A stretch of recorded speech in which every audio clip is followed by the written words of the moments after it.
बूढ़ा पिता और काबिल बेटा। बूढ़े पिता ने अपने काबिल बेटे के कंधे पर हाथ रखकर पूछा, दुनिया का सबसे शक्तिशाली इंसान कौन है?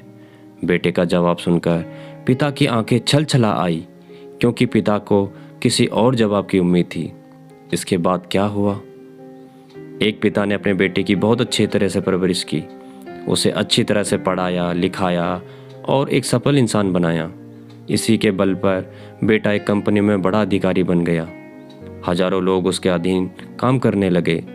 एक दिन पिता ने सोचा, क्यों ना बेटे के ऑफिस में जाकर उससे मिला जाए। जब पिता उसके ऑफिस पहुंचे तो उन्होंने देखा कि बेटा एक शानदार ऑफिस में बैठा है और बहुत सारे लोग उसके अधीन काम कर रहे हैं। ये देखकर पिता को बहुत गर्व हुआ।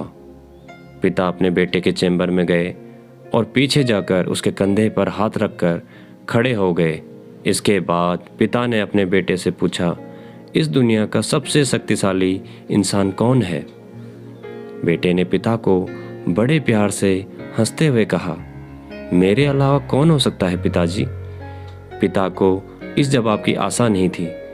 उसे विश्वास था कि उसका बेटा गर्व से कहेगा, पिताजी, इस दुनिया के सबसे शक्तिशाली इंसान आप हैं, जिन्होंने मुझे इतना योग्य बनाया। बेटे का जवाब सुनकर पिता की आंखें भर आई। वो चैम्बर के गेट को खोलकर बाहर निकल गए। उन्होंने एक बार पीछे मुड़कर पुनः बेटे से पूछा, एक बार फिर बताओ, इस दुनिया का सबसे शक्तिशाली इंसान कौन है? पुत्र ने इस बार कहा, पिताजी, आप हैं इस दुनिया के सबसे शक्तिशाली इंसान। पिता ये सुनकर आश्चर्यचकित हो गए। उन्होंने कहा, अभी तो तुम अपने आप को इस दुनिया का सबसे शक्तिशाली इंसान बता रहे थे, अब तुम मुझे बता रहे हो?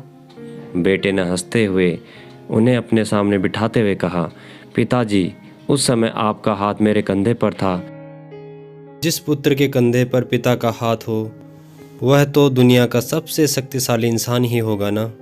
पुत्र की बात सुनकर पिता की आंखें भर आई। उन्होंने अपने पुत्र को कस करके अपने गले लगा लिया।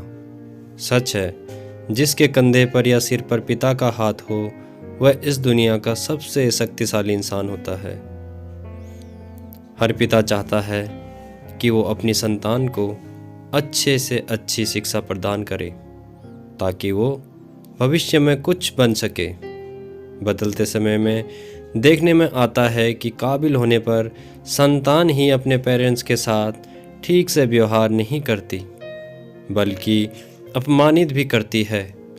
हमें समझना होगा कि एक दिन हम भी बूढ़े होंगे, उस समय हमारी संतान भी ऐसा ही व्यवहार हमारे साथ करेगी, तब हम क्या करेंगे? दोस्तों, उम्मीद करता हूँ कि आपको ये कहानी पसंद आई होगी। अगर आपको ये कहानी अच्छी लगी हो तो वीडियो को लाइक और चैनल को सब्सक्राइब करके बेल आइकन को प्रेस करना मत भूलिएगा।